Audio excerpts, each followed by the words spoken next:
Have you heard the standard advice to save up an emergency fund? Well, keep listening to hear about the pros and cons and how Lisha and I have set things up.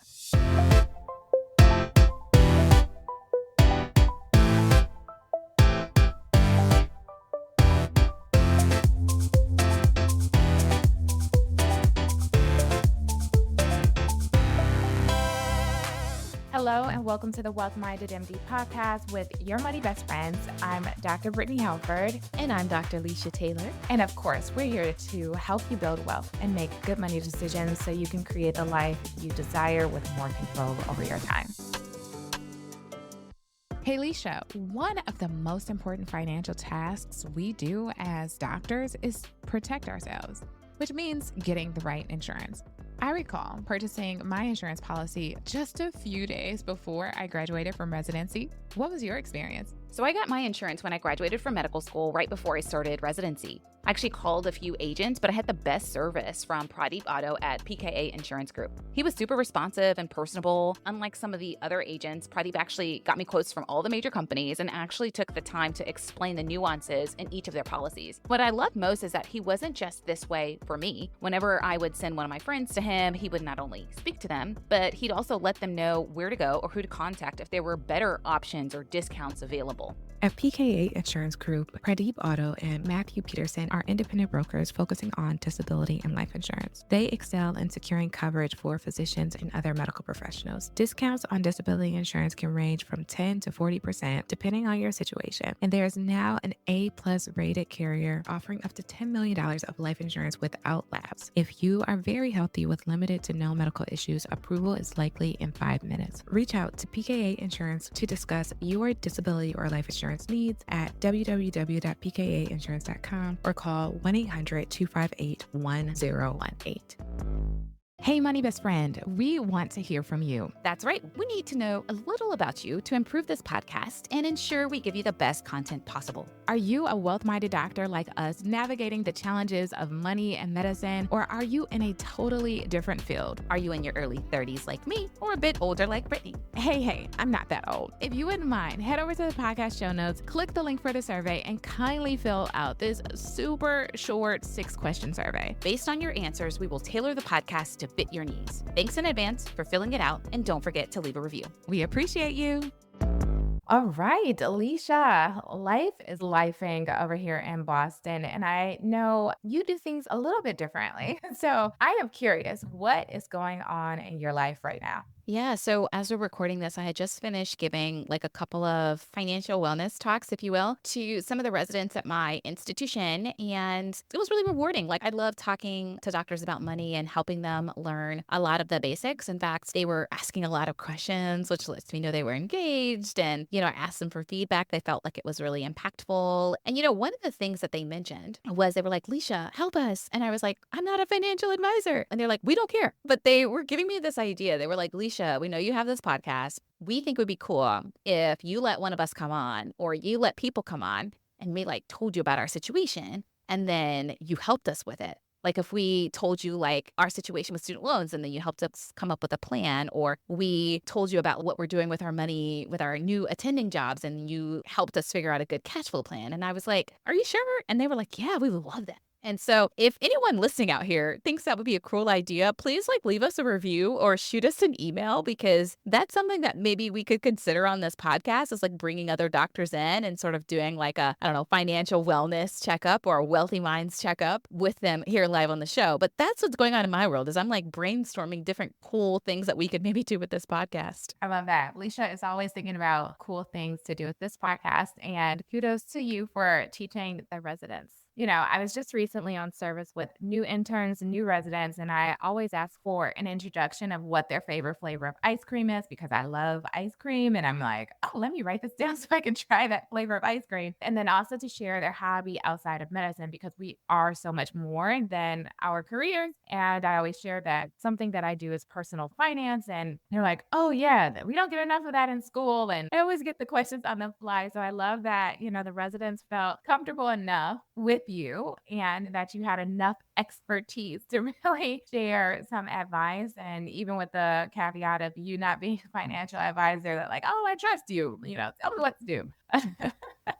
That's so cool. So, yeah, I love that. And please, I think it's a great idea to have an audience member on the podcast. Of course, we're not financial advisors, but this is all about getting perspective of what would Brittne do or what would Lisha do. And knowing that personal finance is personal. So, we've shared a lot of money mistakes. We've shared like some of our process and thoughts of why we did a certain thing at the moment in time in which we did it. And I think that that is really important for people to incorporate the advice, but understand that this is your journey. And some of the things that we might suggest may or may not suit you at the time, but they're based on principles. And we want to give you some different considerations of things that maybe you haven't thought about. Yeah, absolutely. So leave us a question. We'll make sure that we have a link in our show notes where you can like tap it and leave us a question and maybe talk about your scenario or let us know like, hey, I would love to come on the podcast and share my scenario and situation. So we'd love to have you. So we'll maybe try to incorporate that in future episodes if you all think it would be helpful.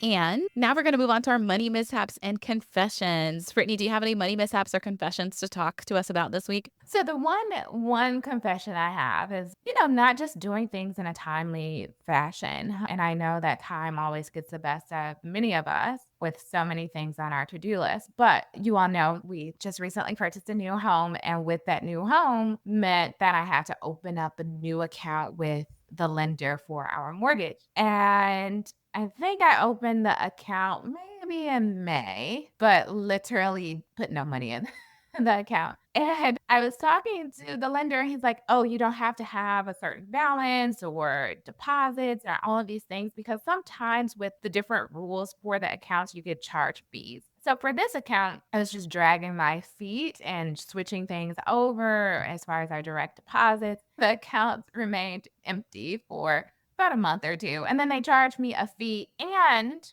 they charged me a $3 like paper billing statement fee, which I need to change.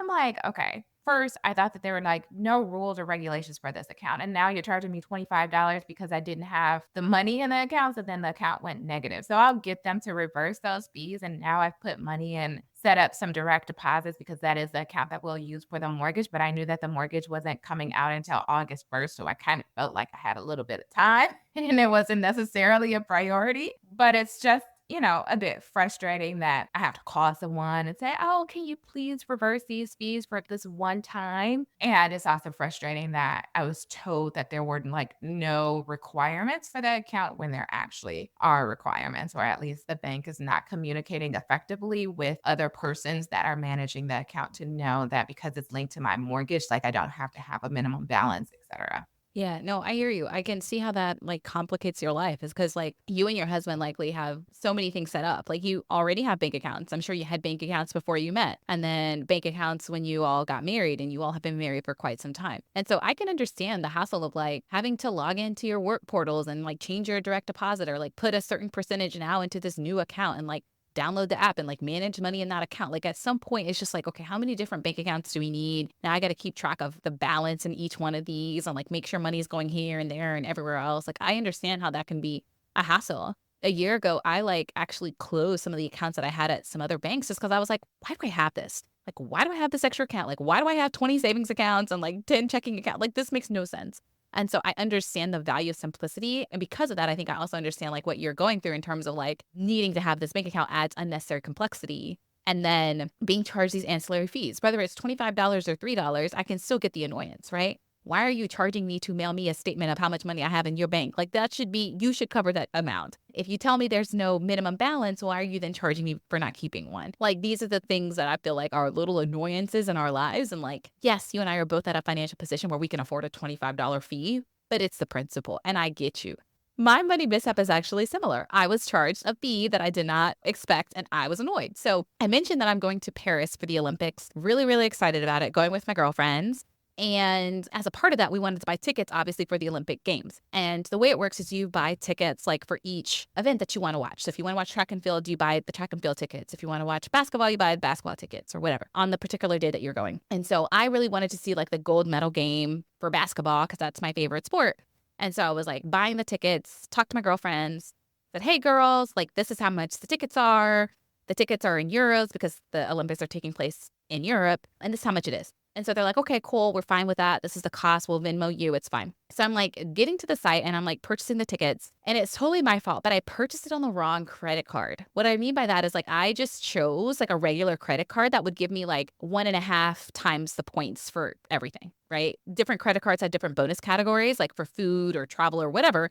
And because I was buying tickets to a show, I was like, okay, this is not like a standard bonus category. I'm just going to pay for it on my Visa credit card that like gives me 1.5 times the points on all purchases. But I forgot that because I'm buying Olympic tickets and the tickets are in Paris, it's in a foreign country. As I was charged foreign transaction fees on top of the ticket purchase. And as you can imagine, these tickets were not cheap. And so like when I first purchased the tickets, it was like, okay, this is the amount that the tickets cost. It's fine. And then like a day later, I got hit with the foreign transaction fee charge and it was like $60. Like, is it gonna make me go bankrupt? No. But I was like, dang, putting the charge on the wrong card just cost me $60. It's totally my fault. I should have known that. I should have put it on a card that wasn't going to charge me foreign transaction fees. And the crazy thing is, I made that mistake before. When I was in Spain, I made the mistake of purchasing something on a card that charged me foreign transaction fees, and I was charged extra fees on top of my purchase. So this is a note to myself to really keep that in mind, to be mindful of like when I'm buying things in foreign countries so that I'm not charged all of these ancillary transaction fees.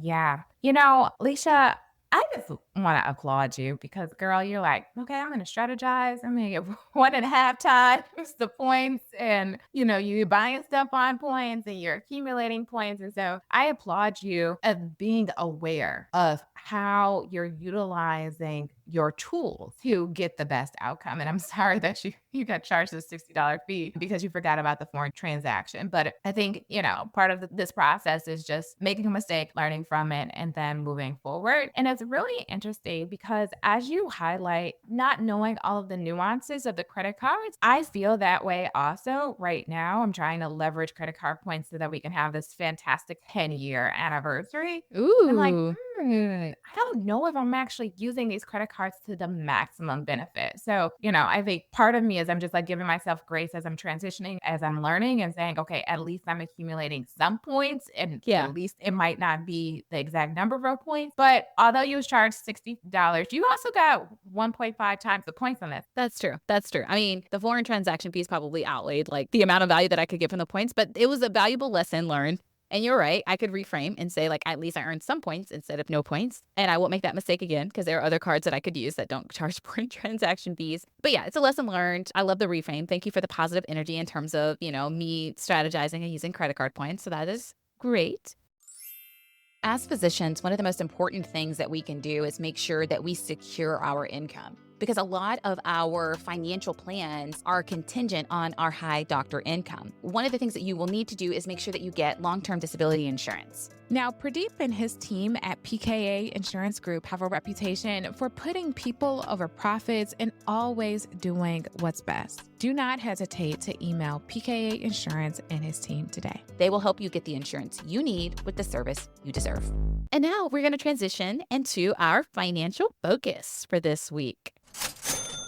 So as we delve into our financial focus, we said in the teaser that we're going to talk about emergency funds. And I think it's also interesting to also, mention the pros and cons of emergency fund as we do the second part of our Protect Yourself series. As we mentioned in the last episode, it's really important to protect yourself, your family, your money. And we talked about disability insurance before. And I think another way to really protect yourself and your money is by making sure that you have an emergency fund, that you are able to cover unexpected expenses. And that's really what it's for. An emergency fund is supposed to cover you for any unexpected charges or things that could come up. And I think one of the questions that I get all the time is, Lisha, is it really necessary to have an emergency fund as a doctor? People say, you know what, if I make a high income, I can cash flow a lot of things. I feel like my job is stable. Do you really think that an emergency fund is necessary? And so I'm going to pose this question to you, Brittne, as our attending who has been practicing much longer than I have. Do you think that an emergency fund is still necessary for attending physicians? Definitely. No doubt. An emergency fund is necessary for everyone because one of the things that I see is we have vulnerabilities, things that we cannot predict. Hence, that's why it's called an emergency, right? And so if you don't have the money to cash flow that, then what is going to happen? You're either going to have financial stress and go into debt. You're either going to have to sacrifice something. You will likely, if you're like me, I'm like hustling. Okay, what shift can I pick up so that I can get some additional income to offset that expense? But ultimately, when we're creating a life that we desire, we want to make sure that we structure our finances with freedom, with flow, and with flexibility. And an emergency fund allows you to do that. You don't want to have to be worried about money when you have a health emergency or when there's a death in the family and now you have to go to support them. When, your hot water heater breaks as mine has recently, and now you have to figure out how you're going to pay that additional $5,000. Some physicians maintain liquidity in their finances that allow for them to cash flow certain degrees of emergencies. Like $5,000 is not a big deal to us. We have the cash flow to do that. But if it was much larger than that, then I don't want to have that burden of financial stress while I'm also stressed about the other aspects of that emergency. I hear you. I'm going to play devil's advocate today because I totally agree with you, but I think that there is a rebuttal that some people have. For example, the standard advice that a lot of people hear is that they need to have 3 to 6 months of expenses worth in an emergency fund, right? So the thought is you figure out how much money you spend each month. Maybe it's $5,000, maybe it's $10,000, and you need to save at least 3 times that amount or 6 times that amount in an emergency fund to cover you. Some attending physicians push back on that. Some people in general push back on that. And they say, Lisha, why do I need to have so much money sitting in cash? Why do I need to have so much money in a savings account? Wouldn't it be better for me to invest that money? They may say, you know what, Lisha, I own a home. I have equity in my home. So if I need money for an emergency, I can just take out a HELOC. I can take out a home equity line of credit or a home equity loan and get money that way. Or Lisha, I have credit cards with very high limits. There's very few expenses that I can't put on a credit card. And then I have 30 days to pay it off or get the money. Or they may say, Lisha, I have so much money in a Roth IRA. I think there are some provisions that allow you to take out some amount of money for a health emergency. Or they say, Lisha, I already have so much money in a taxable brokerage account. If I run into an emergency, I'll just sell some stocks and get money that way. And so they're basically pushing back on this need to have money in cash or money in a savings account because they feel like they have access to money in all of these different ways. And so I want to ask you, because I'm sure this is probably a conversation that you've had with your husband of like how you all have reconciled that. Do you still think it's valuable to have 3 to 6 months of expenses in cash or in some sort of savings account when a lot of people have access to money in other ways? Lisha, okay, so I'm gonna pitch it back to you after after I answer because I think that it depends. Personal finance is personal, and I completely hear those people because at some point I was right there as well. Like, why do we have all of this money just sitting stagnant? Now we use a high yield savings account, so we're actually earning a decent amount of interest on that money. But when it was just my husband and I'm like, okay, we don't have any children. Our parents are set. There's no one else depending on us. Why do we have just all this money just sitting and not really serving us when we can have it invested? And so at some point in our lives, we actually did not have 3 to 6 months because we had stability. It was unlikely, I guess, that an emergency would come that would offset that amount of money that we had stashed away. And we knew that we had other types of insurances, right? We had car insurance, health insurance, we have disability insurance. So it's understanding our risk profile. And I think depending on what your financial goals are, depending on your risk profile, then maybe 3 to 6 months is not the right answer for you. For us now, 3 months is the answer for right now, but I'm going to build in a little bit more. We have to use a little bit of that to put as a down payment for, our home. And for us, we have a lot more risk. We have a new mortgage and we have another property that we don't want to have to sell while we also want to continue to invest and allow that money to grow for us without compromising our day to day. Yes, we have a taxable brokerage account that has liquid assets, but say, for example, that we lose part of the value of that because it's subjected to the volatility of the stock market. So I think for each person, the amount that you need will depend on your risk profile, your risk tolerance, how many people are depending on you, and your access to other liquid funds. But for me, it just makes me feel better to know that I have this money that is designated for this specific purpose that I can access at any time, and it's safe and it will not jeopardize the livelihood of my family. We don't have to sacrifice anything for it, and that we're protected. We won't lose any properties. Nobody is gonna like miss a meal or anything like that. And so I think it just really depends on the mind frame that you are, but it gives me peace of mind knowing that we're protected for this amount. If my husband was to be disabled, then until our disability insurance kicks in, or if thing were to happen to me or something like that, that we have a set amount of money that just allows us to continue on existing in a reasonable way. Now, we wouldn't be eating Grubhub every day. We would probably go to the grocery store. There would be some modifications because we're not trying to have that money stashed away for travel and everything like that. It's essential savings so that we're not going to sacrifice our livelihood. We can keep ourselves healthy and safe, but not have to be worried about our next meal or losing our home. Yeah, I hear you. I hear you. And,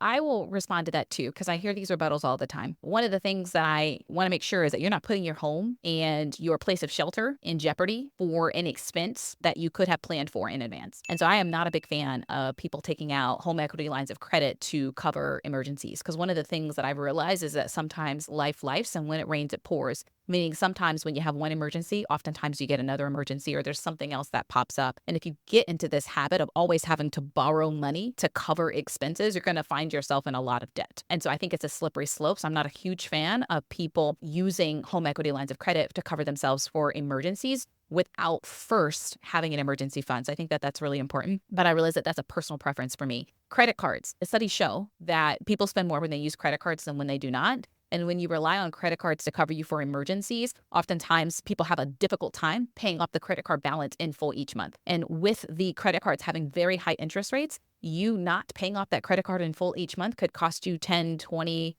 even more percentage in interest. And so then you're paying to have to borrow the money in an emergency when you could have saved in advance. And so I'm not a huge fan of people relying solely on credit cards for emergencies, because I think that puts people into credit card debt that they have a hard time paying off. The Roth IRA does have some limitations in it that allows people to take out money for health emergencies and other sorts of things. But the purpose of a Roth IRA is to save for retirement. And if you get in the habit of raiding your retirement accounts to cover you for expenses, you're going to find yourself like a lot of other Americans who do not have enough saved for retirement. The Roth IRAs and retirement accounts have so many tax benefits to you, especially as a high income physician, that I wouldn't recommend relying on that for emergencies. The other thing that people mention is taxable brokerage accounts. They say, hey, Lisha, I have so much money invested. If an emergency were to come up, I could just sell some of those investments and get the cash. And my response to that is yes, you could. But usually when most people have emergencies, the market is down. This is not always the case. But when people were needing money, for example, during the COVID pandemic, the market was down during that time as well. And so you may find that you are hesitant to sell stocks and sell investments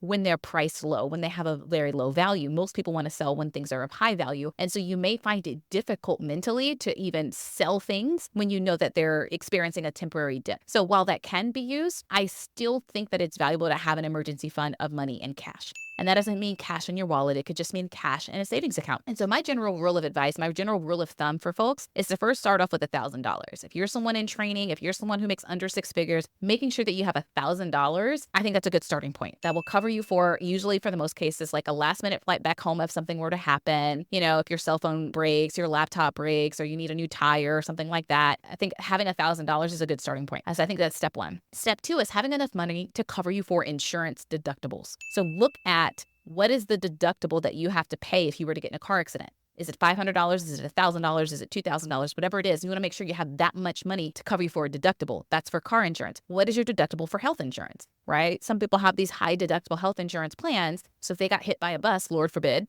and they ended up in the emergency room, they would have to pay that deductible first before their insurance kicked in. So you want to make sure that you have enough money to cover you for any deductibles. So take a look. What's my deductible for my health insurance? What's my deductible for my car insurance? What's my deductible for short-term disability insurance? Or how long do I have to wait for my long-term disability insurance to kick in? You want to make sure that you have enough money to cover you so that at least you give the insurance a chance to kick in. So step one, $1,000. Step two, cover any deductibles. And then I think step three is really having 3 to 6 months of expenses. I think that that is valuable. The peace of mind that you get from knowing that you can cover an emergency really cannot be quantified. There is something to be said about peace of mind. And right now, we're all in a really good spot as we're recording this because high yield savings accounts are giving you such high interest. That's actually a really good deal right now, right? You can put your money in a high yield savings account or a money market fund and earn 5% on your money. So I think that's a great option for a lot of people and provides an even larger incentive to save up money in an emergency fund. But I think 3 to 6 months of expenses is really valuable. And you have to decide for yourself, are you going to lean more towards that 3 months? Are you going to lean more towards that 6 months? And I think it really depends on your individual scenario. Are you someone with a very steady job that you've been at for a while? Are you someone who's married to a spouse that also brings in a high income? Are you someone who also has a substantial amount of money in a brokerage account or a substantial amount of money in other assets that you could tap into should an emergency come up? Are you someone who has side gigs and things that also bring in income? Then maybe you only need 3 months. Or are you someone who has a newer job? Are you someone who has some other financial priorities that you need to cover? Maybe you want to lean towards 6 months. So it really sort of depends on where you stand. I would like to eventually build up to 6 months, but I think for me, my first goal was 1,000. My second goal was the deductibles, covering the deductibles. My third goal was 3 months of expenses. And now that I have other financial priorities, just speaking about what I do, I'm sort of focusing on, okay, now I'm going to focus on saving for a house down payment. Now I'm focusing on, saving up for a new car. Now I'm focusing on other financial priorities. And once I meet those, then I'll build up the emergency fund even more. But I think for me, that's sort of how I think about an emergency fund in my head and sort of going through the pros and cons of other ways that you could get money to. I like that, the step by step that you outlined. And it's really interesting because from Dave Ramsey, at least, this was the first time that I heard $1,000 to start with your emergency savings. And that's where my husband and I started now. But based upon some literature that was done, a study that was done at the University of Colorado, they looked at low income households. So not most physicians, but they made the 1,000 the new 2,500. So there's actually a recommendation that 2,500 is about how much you need starting out in your savings account for emergency savings. And they equated that to 1 month savings of a lower income households. But it's really interesting because I think when we are striving for this number, one of the things that I've heard from many women who have debt is, okay, how much should I save in this emergency fund?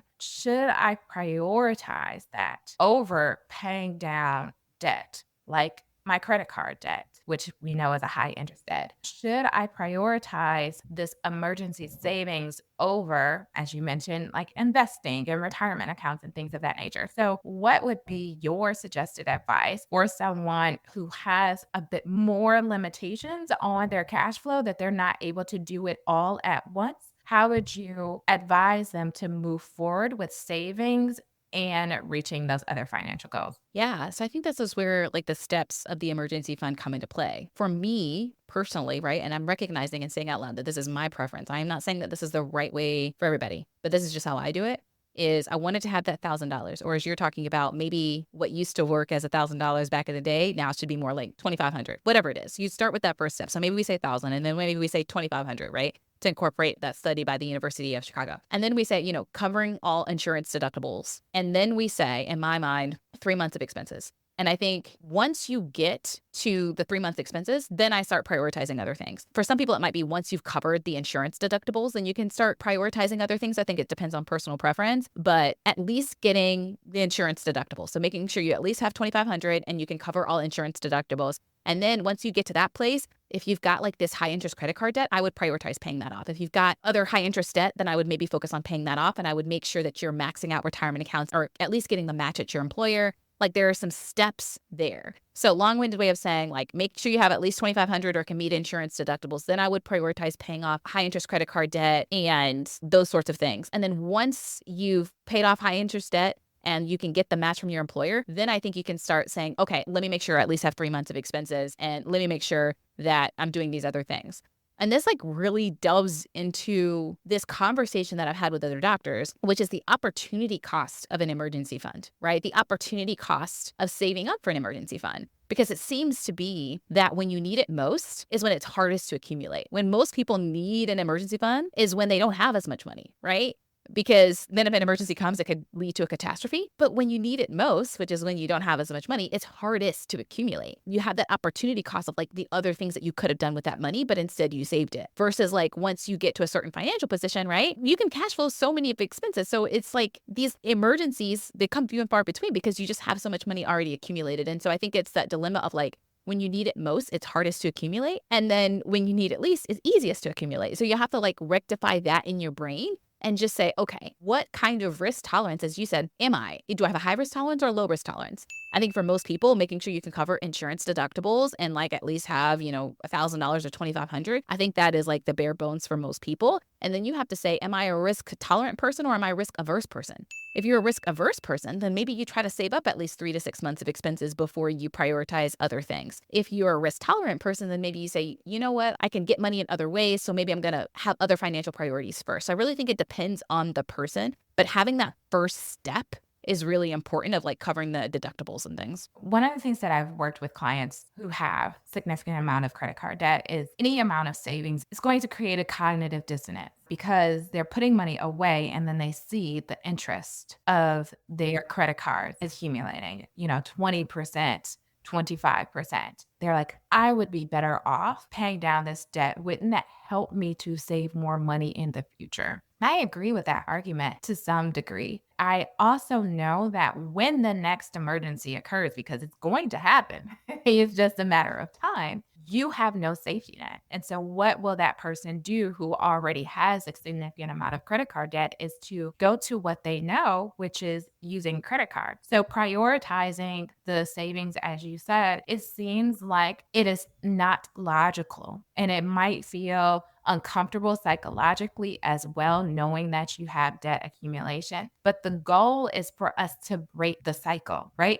For you to not go to a credit card when you have the next emergency, for you to start to build that confidence to know that the actions that you're taking has allowed you to cushion the blow of that emergency because you have saved in advance. You've been very disciplined in doing that. Yeah.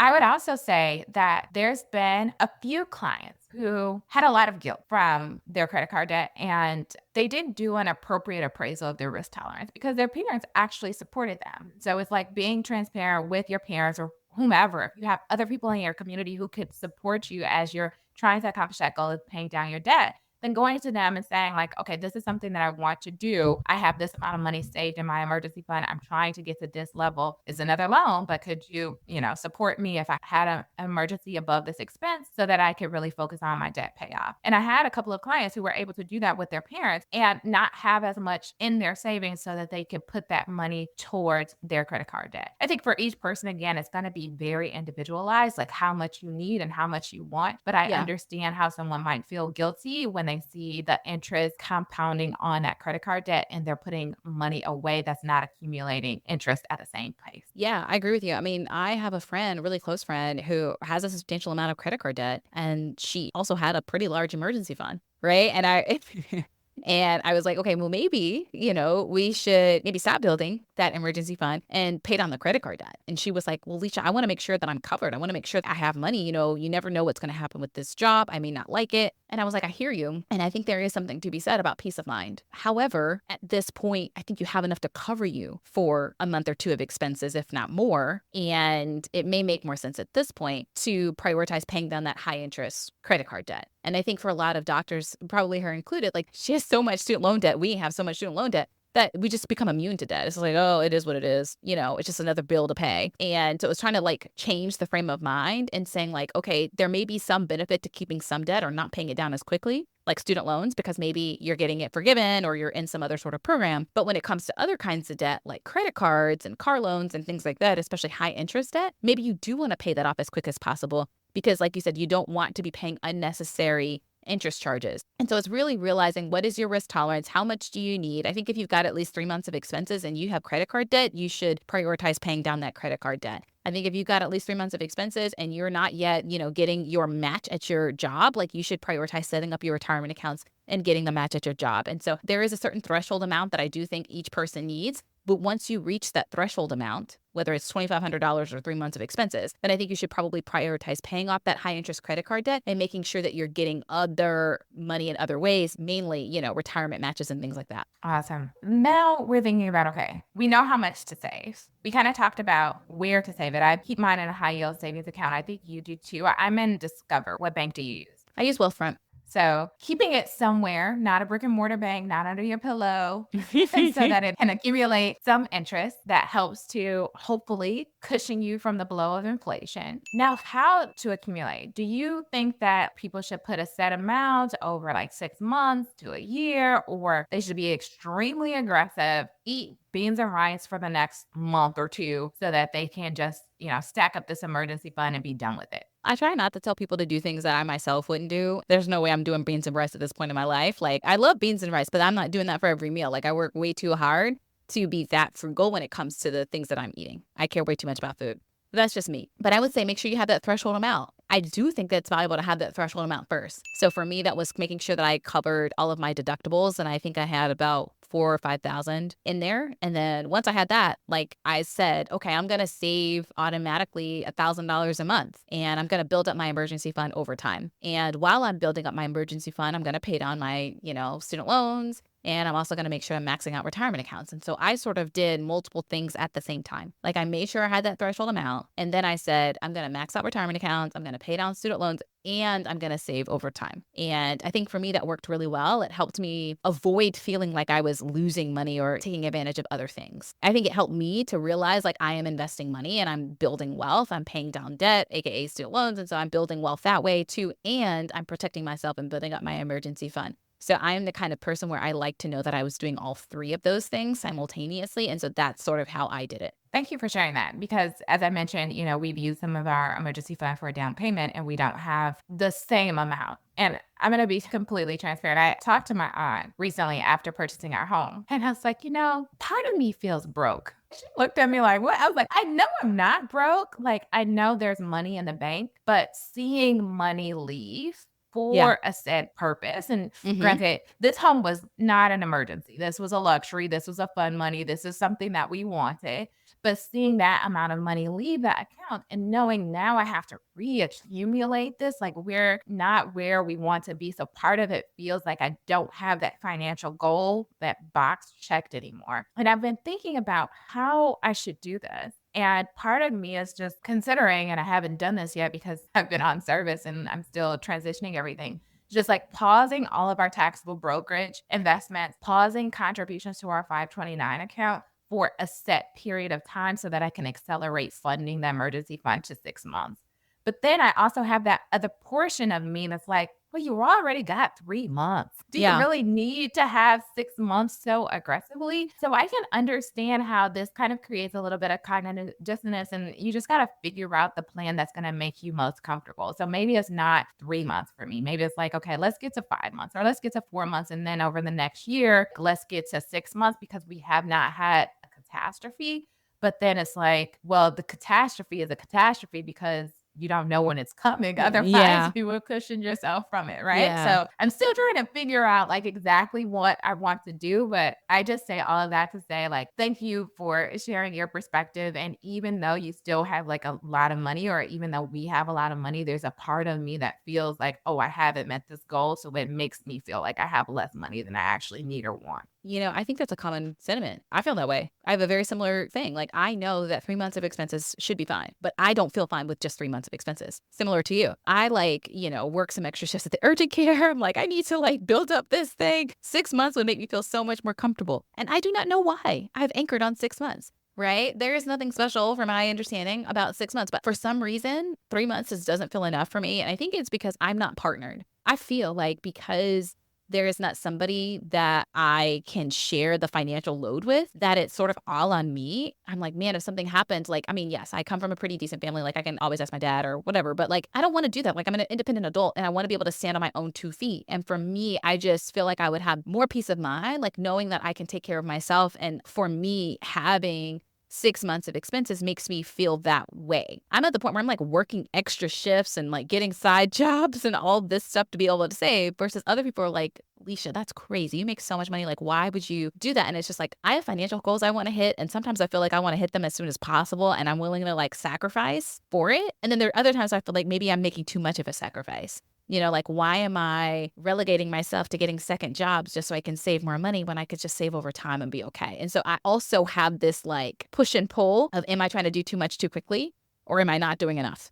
And so I think this is common. You and I are both money nerds. So maybe this is something that we just share because we're odd like that or weird like that. I don't know. But I have a very similar sentiment and I'm also trying to rectify it. I know that I'm okay and should feel fine. Yeah, maybe we need to go to money therapy. Yes. Oh my God. All right. Well, now that we're laughing, let's head on to our next segment, which is our fun money segment. Brittne, what's something fun that you're doing with money?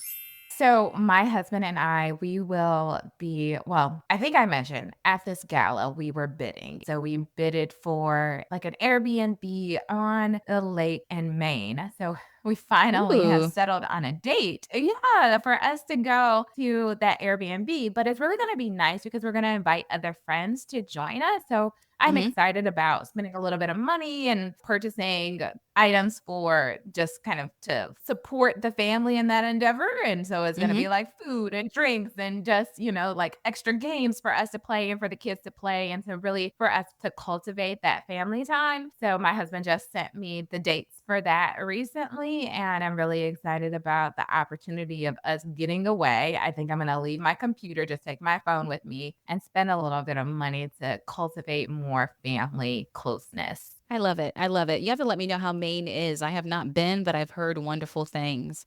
For me, for my fun money, we don't yet know when this episode's going to drop as we record in advance, but I mentioned that I'm going to the Olympics. And one of the things that I would love to do is eat at the restaurant in the Eiffel Tower. I've been to Paris before, but my two girlfriends that I'm going with have not. And so they want to do some of the touristy things, which obviously includes seeing the Eiffel Tower. And my sister-in-law, who loves luxury and is a little bit bougie, she sent me the link. She was like, Lisha, if you're going to go to Paris, you got to go to this restaurant. It's a Michelin-star restaurant, which, top of the line, has 2 Michelin stars. It's like super good. You should go eat at this restaurant. Like it has this amazing view of Paris and all of this stuff. And of course, like any Michelin-star restaurant, especially in Europe, that you make reservations months and months in advance. So I don't know if the wait list is going to open up and we'll be able to go, but that is something fun I would like to do with my money as like go to this amazing restaurant and have this incredible dining experience and, near the Eiffel Tower. So that would be cool. Yeah, that sounds amazing. As I'm thinking about this, we've eaten at one Michelin star restaurant, but never in Paris and definitely not in the Eiffel Tower. I have not been to Paris. So I'm excited to hear your experience because I'm always like looking for ideas of Yeah. travel. And I love that your girlfriends are like, yeah, we're going to spend the money, we're going to enjoy ourselves, and we're going to live it up. So that is fantastic. Whenever I think about like fancy restaurants, I think about small portions. And Yep, yep, yep. I love traveling to places and going to the mom and pop restaurants, but I think you have to have a balance. So I really hope that the Michelin star restaurant just fills every taste bud in your palate and that you give it a good, well, I mean, it already has a Michelin star, so it doesn't need a Lisha star, but But it could use Alicia's star. My stars are important too. I get your point. We went to, I don't want to badmouth the restaurant, but I was in Miami with friends and we went to a very famous place. And honestly, the food was not that great. I was not very impressed. I thought, man, this is overpriced. And I think it was like you're paying for the name and you're paying for the ambiance. So I too have had those experiences where either the food was underwhelming for the price that it costs, or the food was great, but the portions were small. Or double whammy, you get both, right? The food's not great and the portions are small. So like I've had all these different kinds of experiences. And like as I dine with doctors, especially, I like am more exposed to all of these incredible experiences. Sometimes I'm like, I cannot believe I'm spending this much on food, but we'll see. So I will report back if I'm able to try this restaurant and see. Like the fact that it has a Michelin star lets me know at least that other people found it really tasty. And so I'm hoping that I can go to a fancy restaurant, whether it's this one that seems super cool or, a different one. But I definitely want to do like a mix of like fine dining in Paris and then also like, staple places that are like known to be good and give you good portion sizes. So hopefully both. well, we want to say thank you for listening to this episode. And don't forget to rate and review. And we look forward to seeing you next week. Bye. Hello, and thank you for listening to our podcast. And because of that, we have something for you, our Wealthy Mind Starter Kit. Have you ever thought to yourself, I wish I could be better with money? Do you want to start investing and saving for retirement, but keep delaying because you don't know where to start? Our Wealthy Mind Starter Kit is here to help. This guide will teach you what you didn't learn in your training so you can stop being confused about money and start taking what we call wealthy-minded action. We'll help you become a master of your finances and simplify investing so you can get started today. Take control of your financial future by downloading your free copy of the Wealthy Mind Starter Kit now and start building the wealth you deserve. Hello, everybody. It's me, Brooke. I'm recording a little disclaimer for my mommy, Dr. Brittne Halford, and her friend, Dr. Lisha Taylor. Just so you know, they're not financial advisors, tax professionals, lawyers, or financial planners. Everything you hear is for education and entertainment. It's not strict financial advice, So use your best judgment, chat with a tax professional, and all those other people that you need to talk to. Thanks for tuning in today. Keep cruising on your journey to wealth and wellness. Bye-bye. One of the most important things you can do is ensure you have long-term disability insurance. Long-term disability insurance secures your income if the unexpected happens and you are unable to work due to medical illness, chronic conditions, or an accident. Unfortunately, all insurance agents aren't created equal. Some of them are so focused on making a sale that they fail to reveal certain necessary information, tell you about discounts available, or clearly explain the process. Prati Botto and his team at PKA Insurance Group are different. They have a reputation of putting people over profits and always doing what's best. If you need life insurance or disability insurance, reach out to Pradeep and his team today. They will help you get the insurance you need with the service you deserve.